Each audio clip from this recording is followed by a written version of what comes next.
So any pathological reactions which is associated with the immune system of the body, you can say it as immunopathology.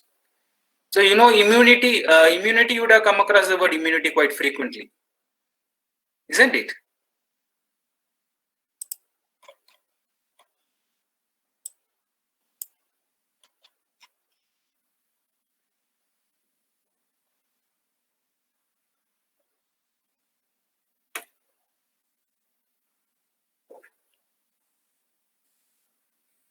Are you able to see the slide? Yes, sir. Yes, sir. Okay. So basically what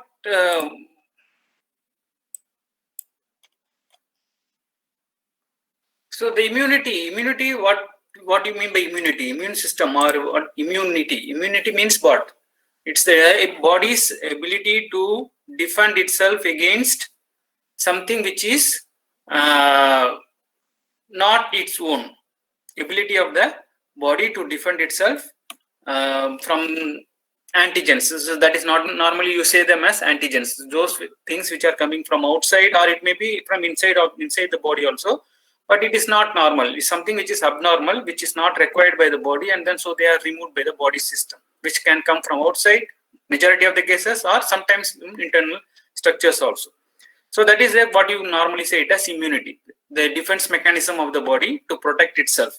So usually that this immune system of the body is divided into two major categories, that is called as the natural, or which is also called as innate. Natural, or it is also referred to as innate, which is normally present. Which is innate means something which is present within the body without any exposure to the outside antigens. So it's normally present in the body's mechanism. Then specific, adaptive, which is specific, or which is also called as adaptive immune response. So naturally, what do you mean by innate immunity? It is also called as natural or native immunity. This is usually considered to be the first line of defense. So some of the examples what you can say in case of innate immunity includes like epithelial barriers that blocks the environmental microbes. Say for instance, the epithelium, the skin epithelium, the intestinal epithelium, or the urinary tract epithelium. Something which is the epithelium is a lining. It means it's a lining structure of the body, which has some protective mechanism in it. It is normally having certain protective mechanisms, like say they have secretory antibodies.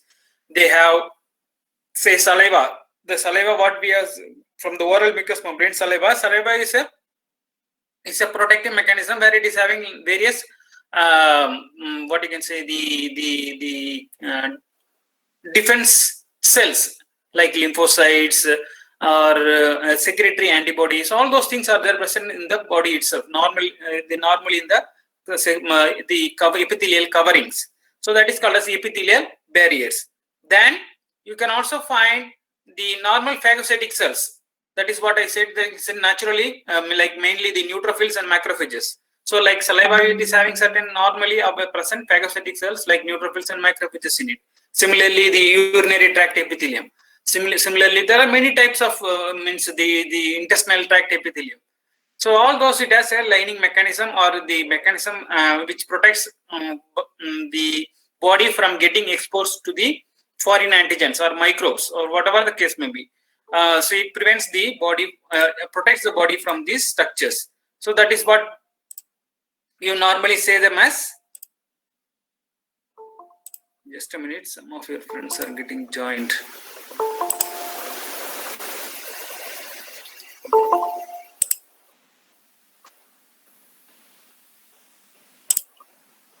Okay.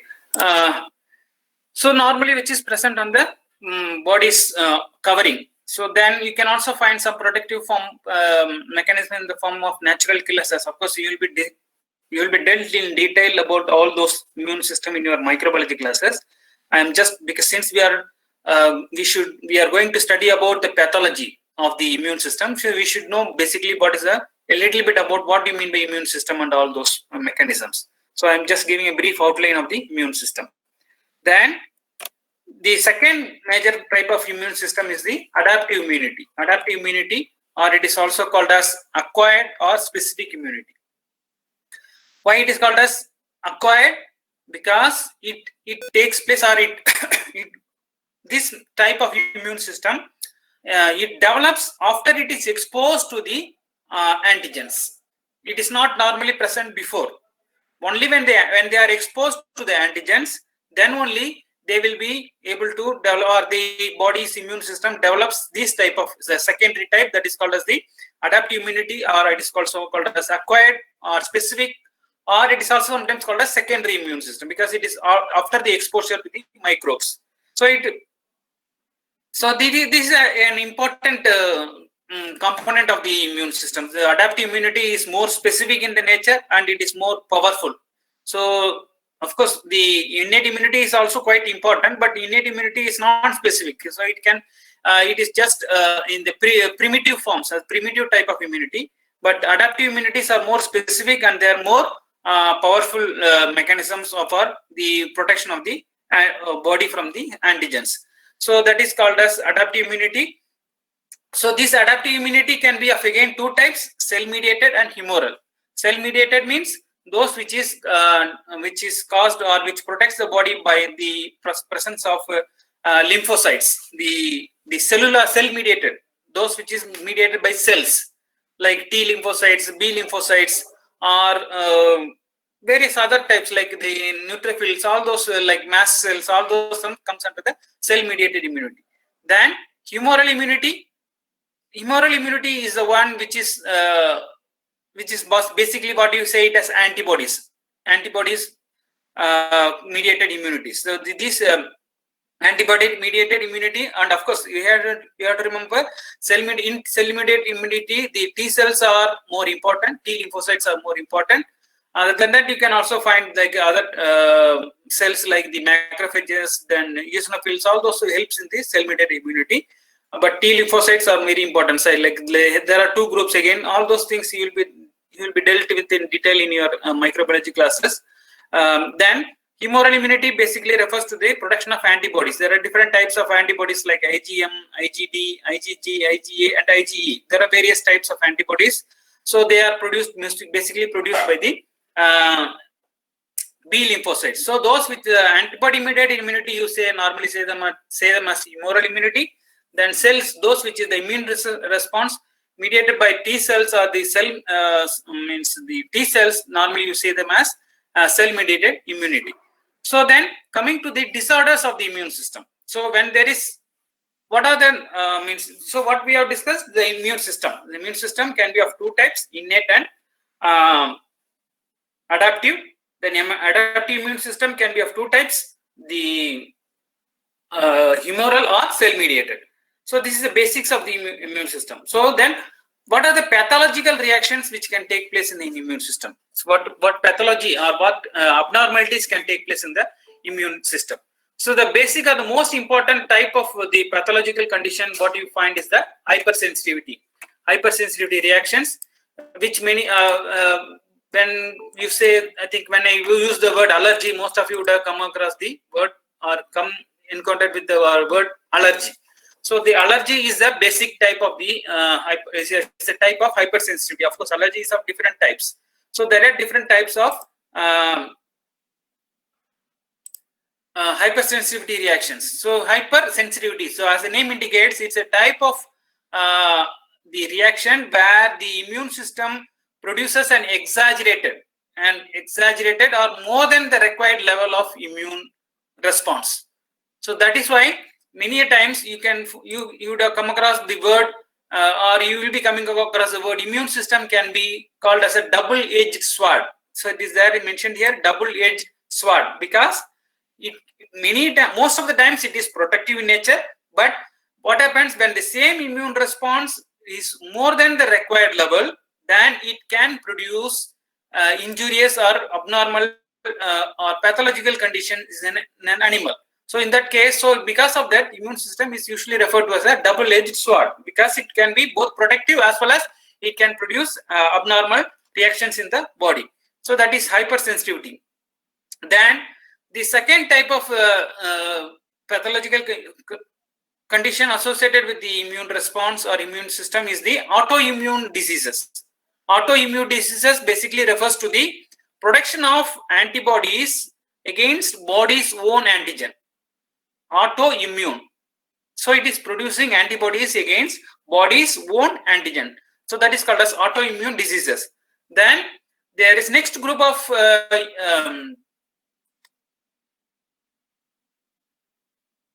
immunological disease, or next group of diseases is usually referred to as immunology mediated deficiency syndromes.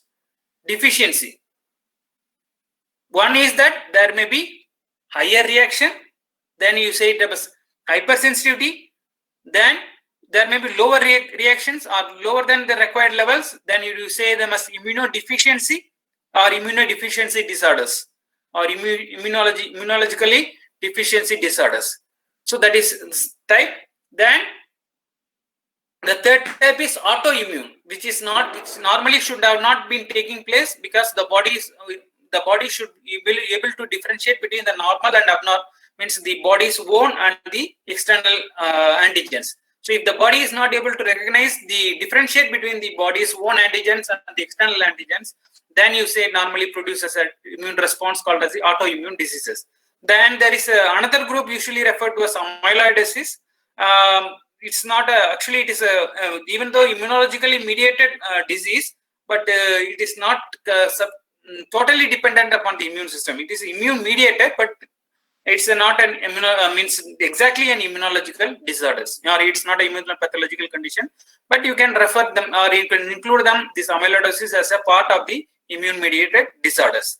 So basically you have to remember about three things: hypersensitivity, autoimmune diseases, or immunodeficiency diseases. So these are the three major group of immunopathological conditions. So coming to hypersensitivity. So what do you mean by hypersensitivity? So hypersensitivity, as I told, as the name indicates, it is the production of more than required immune response against an antigen. The body produces the more than the required level of immune response, which can be injurious to the body or which can be pathological to the body. So those you say it as hypersensitivity reactions. So these hypersensitivity reactions are basically of four major types. Hypersensitivities are of four major types: type 1, type 2, type 3, and type 4.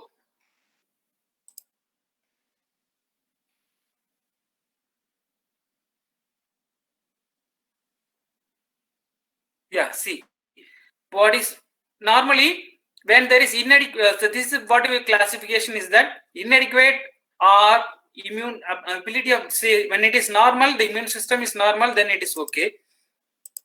When the immune system is, just a minute, some of your friends are getting admitted.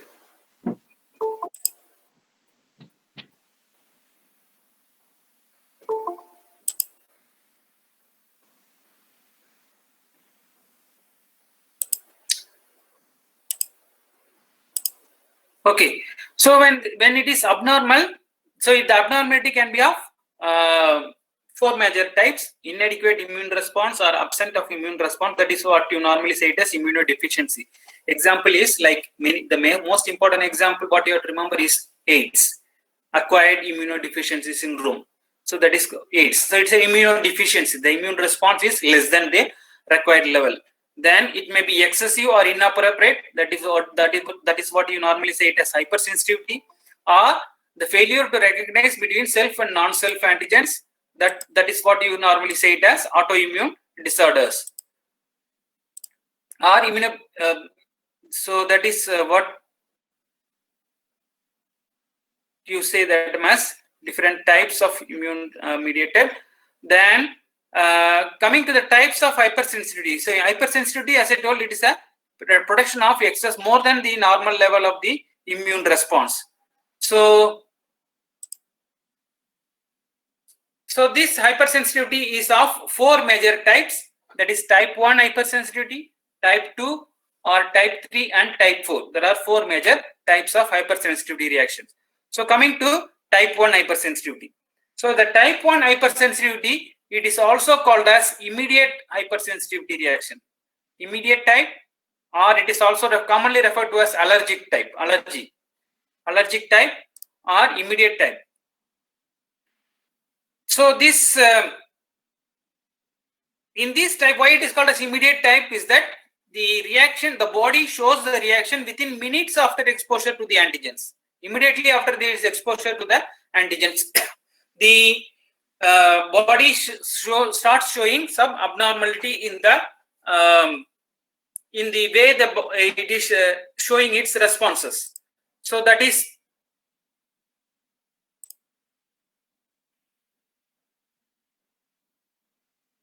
usually it appears within minutes to exposure of the antigens. And the most important cell, what you have to remember about this type 1 hypersensitivity is that the type 1 hypersensitivity reactions are usually mediated by IgE type of antibodies. They are antibody dependent. It is usually mediated by IgE.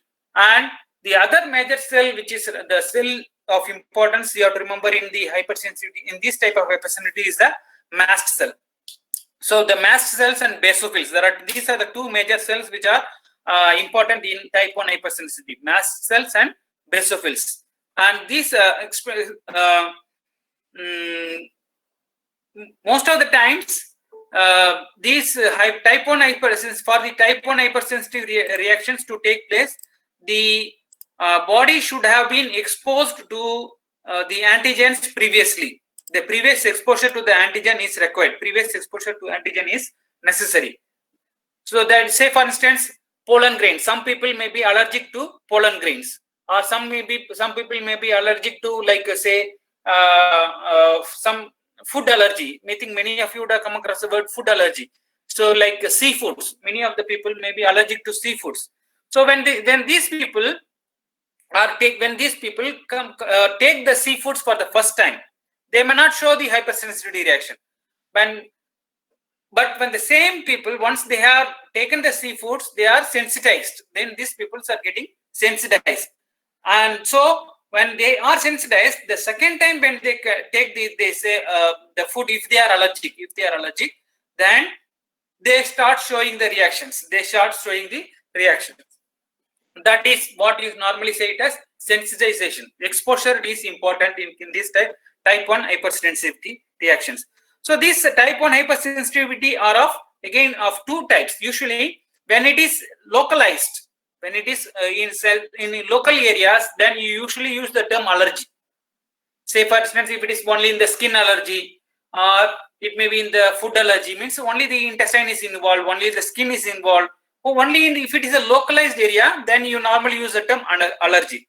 When the type 1 hypersensitivity reactions is generalized, when it is seen throughout the system, then means if it is becomes systemic, then you normally use the term anaphylaxis. That is usually referred to as anaphylactic type or anaphylaxis. So that is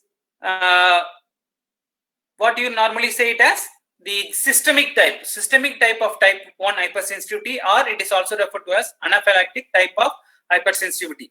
So for the type 1 hypersensitivity reactions to take place, as I told, there are two major factors which are required. One is the presence of IgE antibodies, and the cross-linking or cross-binding of the antigens is important. So like, see this picture. Are you able to see the picture? Yes, sir. Yeah, if you see this picture, so this is IgE antibody. Then this is the mast cell. This is the mast cell. The antibodies are bound to the mast cell, and when the IgE bound antibodies means the mast cell, when it is bound with the IgE antibodies, and when they cross-link the antibodies. So the cross-linking of antibodies is important. So when an antigen binds, see the cursor here, when the antigen binds here within one antibody, normally the allergic reactions do not take place. But if two IgE molecules are cross-linked, then it leads to the degranulation of the mast cells. The mast cells, which is having a lot of granules, like granules containing various type of enzymes and cytokines. So they get degranulated. So this degranulation of the mast cell takes place, which releases various histamines and leukotrienes. So these are mediators of hypersensitivity reaction. So usually there are two major types of mediators, which is usually referred to as chemical mediators. Chemical mediators of type 1 hypersensitivity. So these chemical mediators of type 1 hypersensitivity is of two types. One is called the primary mediators and the other one is called as the secondary mediators. So primary mediators usually refers to those type of mediators which are preformed. It is also called as preformed mediators, which is already synthesized and stored in the mast cell. So like histamines. So the most important one among this group is the histamines. Then there are certain other groups called as the anaphylotoxins. So these are called as they are preformed, already formed in, and they are stored in the cell. So when there is immediately after cross-linking, these histamines and the anaphylotoxins are immediately released from the cells, and then they cause the reaction in the animals. So that is primary mediators. Then what are the secondary mediators? Secondary mediators are those which are synthesized after the exposure to the antigens. They are synthesized after the exposure to the antigens. So normally it takes place around 4 to 5 hours after the exposure to the antigens. So usually it takes place 4 to 5 hours after there is cross-linking of the mast cells. After the cross-linking of the mast cells, so you have the secondary mediators. So these secondary mediators are again of two groups. One is called as the lipid mediators and the other one is called as the cytokines. So the lipid mediators are those which are examples you can give, like leukotrienes. Lipid mediators are leukotrienes, then prostaglandins. All those comes under the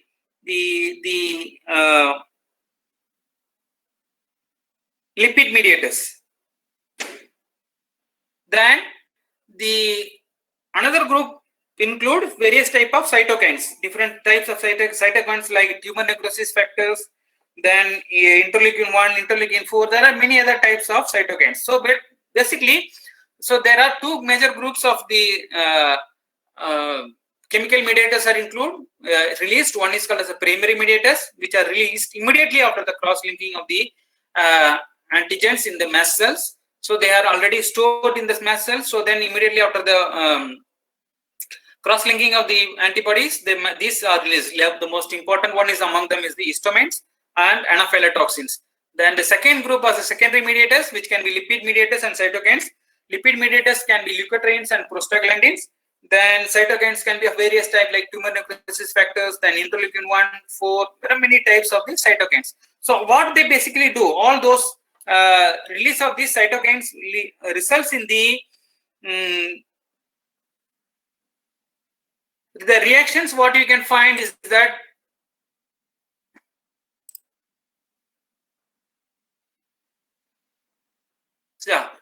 so basically what you will find is that these chemical mediators results in vasodilatation.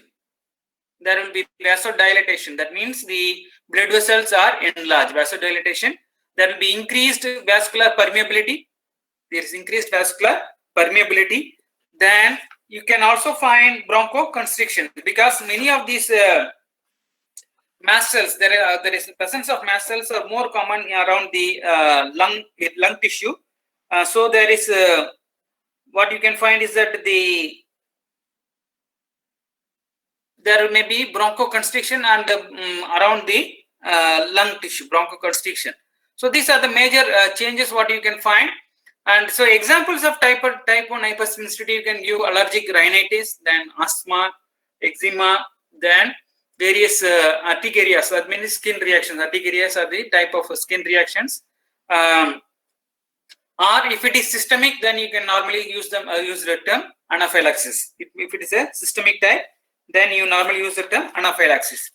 Then in case of the hypersensitivity, you should also remember the word atopy. Atopy refers to the condition where the people or the animals are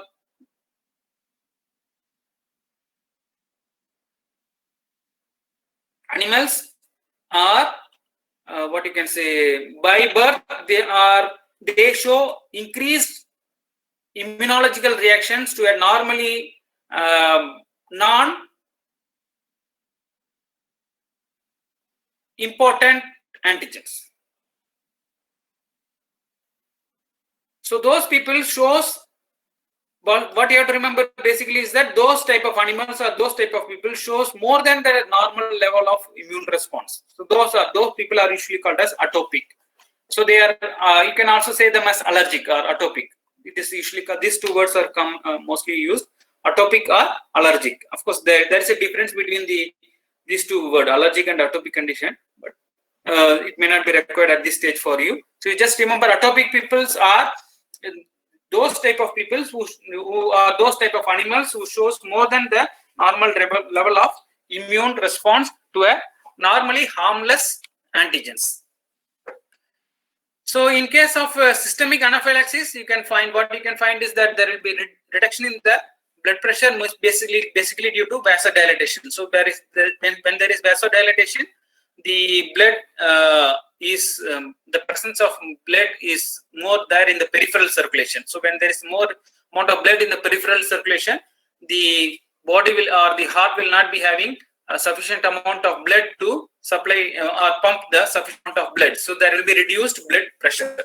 And you can also find bronchoconstriction, then laryngeal edema and rashes. Especially these rashes or skin reactions are quite commonly found in the skin areas. So that is what you normally say it as type 1 hypersensitivity. Then coming to the type 2 hypersensitivity. So the type 2 hypersensitivity are usually mediated by antibodies. They are also antibody mediated, but then here the type of antibodies which are more important here is the IgG and IgMs. So they unlike type 1 where you can find there is importance of presence of Ig, E is important. In type 2, IgG and IgM antibodies are usually involved. So it is usually referred to as type 2 is also referred to as antibody mediated hypersensitivity, or it is not mediated antibody dependent hypersensitivity. It is also referred to as antibody dependent hypersensitivity.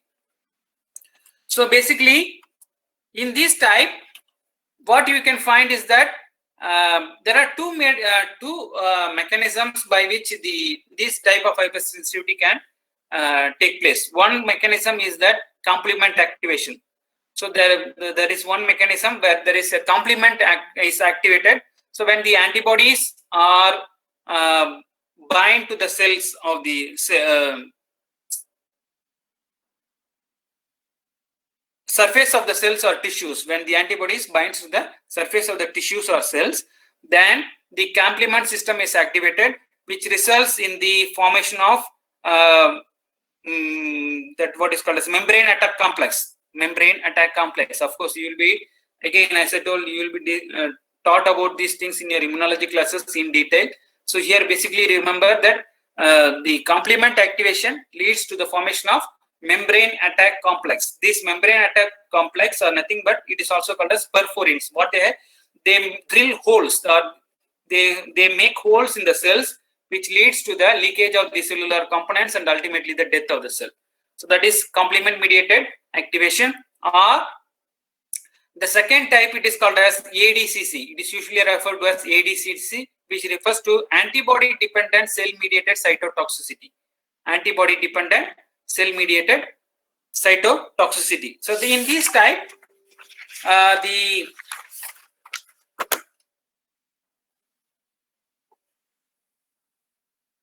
the natural killer cells, the NK cells and the phagocytic cells, they when the antibodies are bound to the cells, the natural killer cells and the other phagocytic cells, they attack the those type of antibody bound cells and result in the lysis of the cells. So that is the second type, that is called as the antibody dependent cell mediated cytotoxicity. So this is a type 2 hypersensitivity.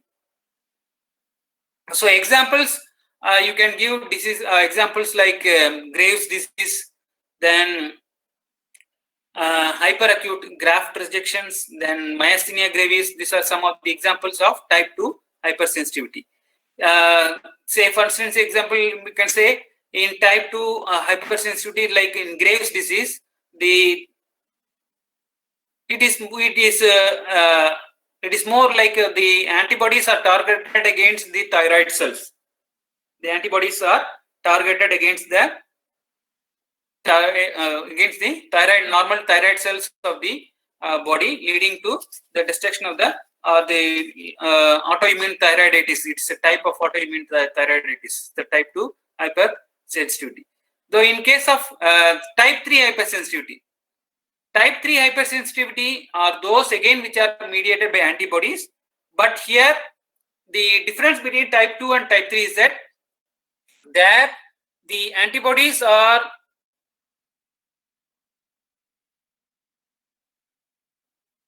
bound to the cells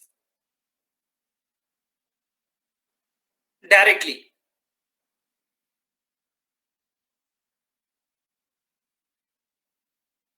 And then they cause the death of the cells by either by membrane attack complex, or means the complement system, or by ADCC system.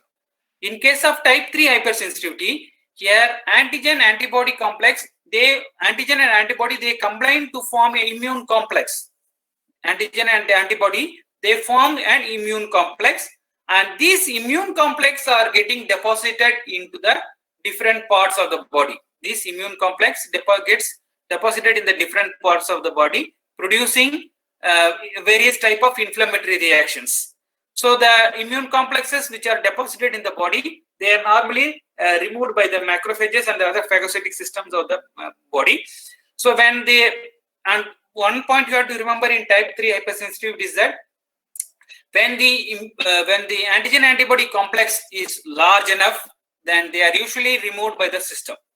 So the large immune complexes are usually removed by the system. Those immune complexes which are very small or intermediate size, normally they produce pathological conditions by getting deposited in different parts of the body. A good example, what you can say, give example for this type 3 hypersensitivity is the immune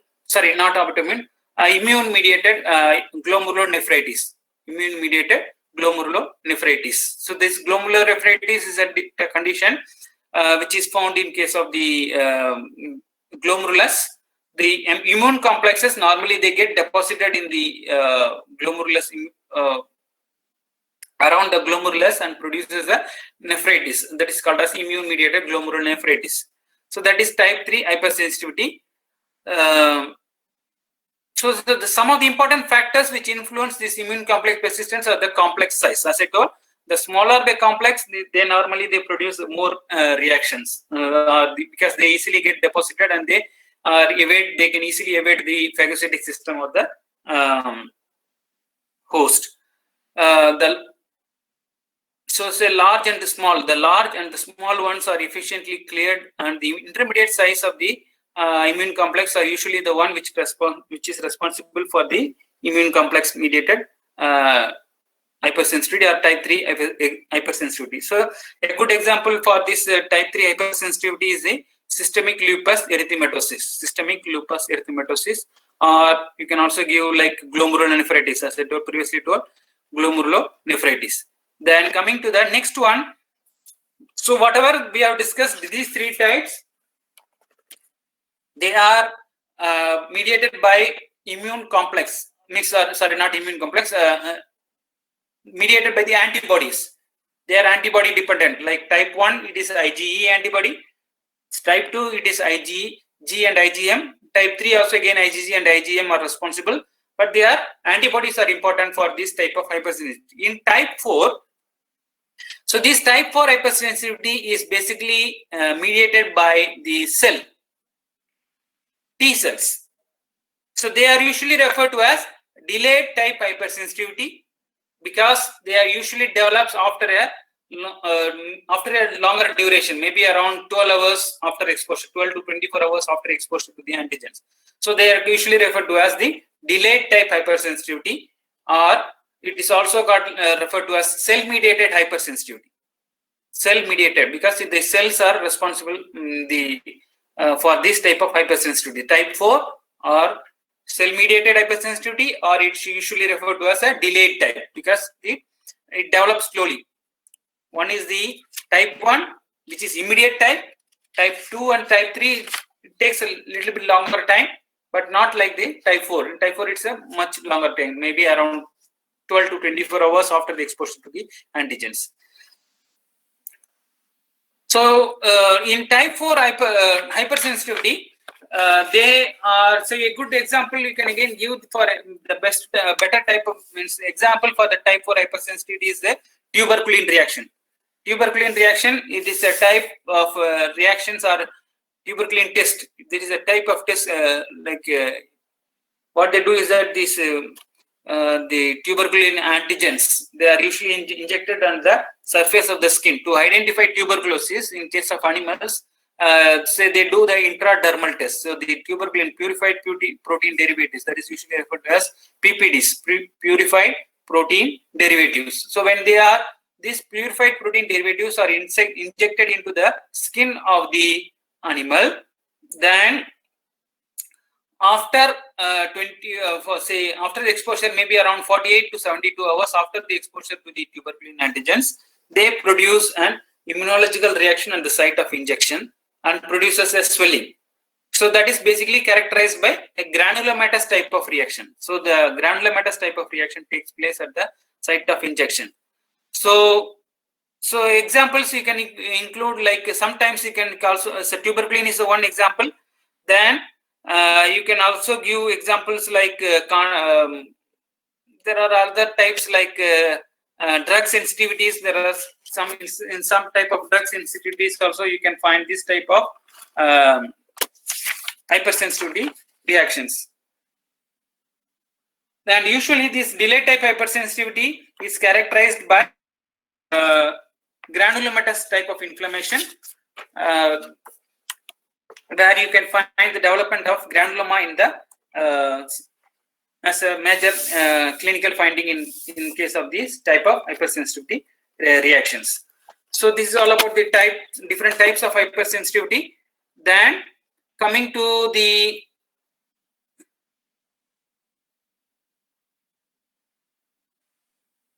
some of the other types of immunopathological reactions. So the next type is the autoimmune diseases.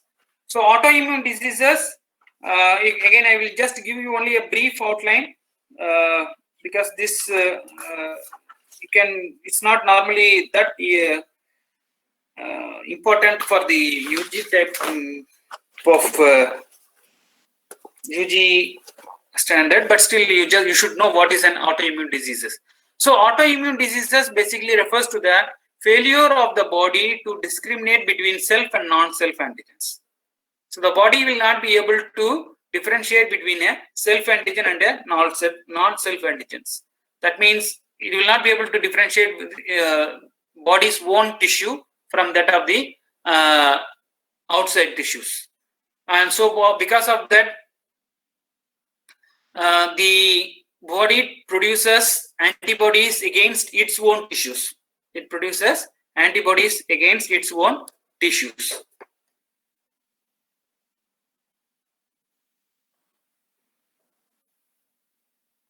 So it can be of again two types. One, it is localized, or it is more often you can normally say it as organ specific. Localized or organ specific, wherein they are targeted against a specific organs like Graves' disease, type 1 diabetes mellitus, pemphigus and pemphigoid. So these pemphigus and pemphigoids, the antibodies are produced against the desmosomes. These are the antigens which is present on the skin, dermal antigens. Then Graves' disease, it is against the thyroid tissue. Type 1 diabetes mellitus, against here the antibodies are produced against the islets, pancreatic cells. So in case then it can be systemic, which can be present throughout the body. So examples of systemic type, you can give example is systemic lupus erythematosus. It's a very common type, systemic lupus erythematosus. Then you can also give examples of rheumatoid arthritis. There you can find.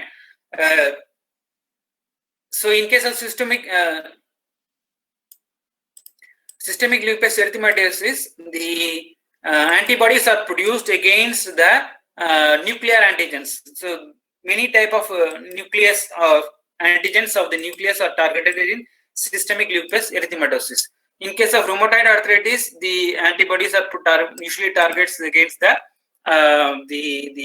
joint tissues, Then scleroderma, again another type, scleroderma. So the mechanism how these autoantibodies are produced is that there are certain mechanisms or theories which have been put forward, which can be associated with the production of antibodies against the body's own tissue. So one is the cross reactions of the microbial antigens. Sometimes the antibodies, the antigens, some antigens like staphylococcal antigens, some staphylococcal antigens or streptococcal antigens, they have the structural similarities with the antigens which is present on the body's own tissue. So when the antibodies are produced against the staphylococcal antigens, but still since they are similar to the antigens which is present on the cell, these antibodies can go and target the cell's own body, body's own cells also, because the antigen mimicry is also called as antigen mimicry, because it is similar. The antigen, basically the antigens are produced against the staphylococcal antigen, but still they are structurally similar to the antigen which is present on the cell. So there is a molecular mimicry. Then it can also result due to alteration of self antigens. It may be also be produced by, or it can also result due to the alteration of self antigens. So in examples like in case of tumor conditions, in case of neoplastic conditions, the neoplasms, the cells are not normal to the. So there are different types of mutations. There are different types of mutation in the cells, and these mutations can result in the production of some type of antigens which is not read or which is not there in the memory of the immune system. It is not there in the memory of the immune system. So what it does is that the body produces antigens against those type of cells. So that is alterations in the self antigens. Then it can also be due to exposure to fetal antigens. Sometimes there are certain type of antigens which are not exposed to the immune system. Say for instance the testicular antigens, the sperm or testicular antigens which is present on the testicles. There are certain antigens or the tissues of the testes which are not exposed to the immune system. Similarly, eye, there are certain part of the eyes which are not exposed to the immune system. So if there is some damage to the eye, so then these antigens can be recognized as a foreign antigens. When there is any inflammatory reactions or when there is any pathological reactions in the eye or in the testicles, they can be recognized as a foreign antigens, and their body can produce antibodies against this type of antigens.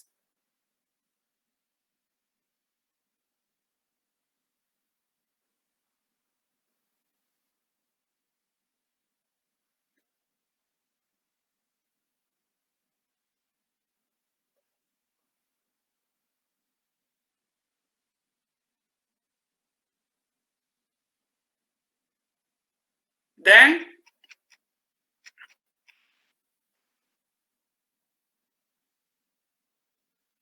so this is about the autoimmune diseases. Then the next group of diseases is immunodeficiency diseases. Immunodeficiency diseases, Basically, it's of as the name indicates, there are deficiency in the immune system. The immune system is deficient. So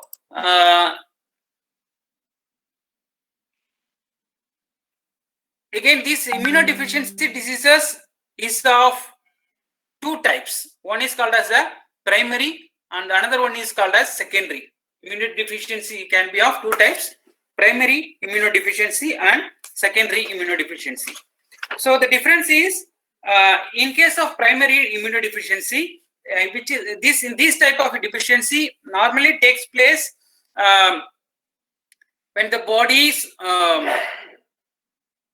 inherent, there is inherent defect in the production of an immune response against a specific type of against the type of antigens. So there is the inherent deficiency in the immune response of the in producing an immune response by the body. So it may be either in the humoral immunity, or deficiency can be in the either the humoral immunity, or it may be deficiency in the cell-mediated immunity, or it may be due to some defense mechanisms. If not against a specific immunity, can be deficiency in the defense mechanisms, like deficiency in phagocytosis, deficiency in complement system, So there are different types of immunodeficiencies. Then there is a so these immunodeficiencies, primary type is usually genetically determined.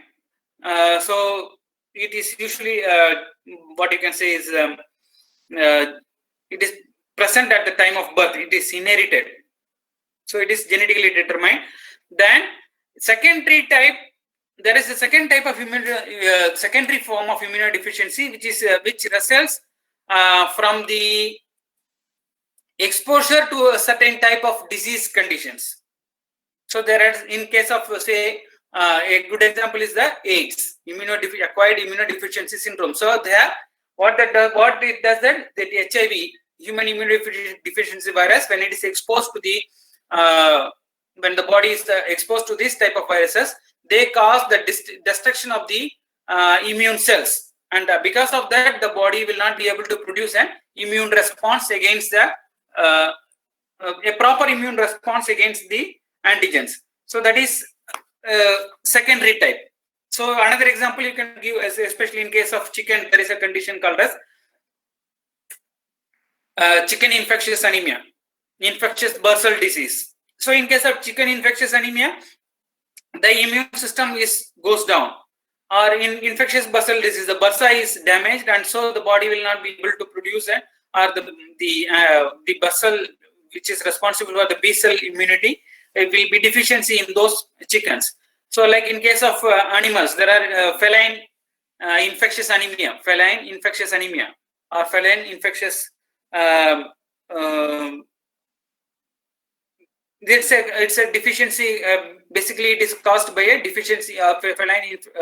Likewise, like HIV, there are different types of immunodeficiency viruses which are present in case of animals also. So that is what it is. Basically, you have to remember, these type of deficiencies, the diseases, basically takes place due to the exposure to the secondary, and it develops as a result of exposure to the secondary due to the exposure to the viruses, or any can be due to any other factors, or even it can not only viruses. Secondary can also be due to what you can say.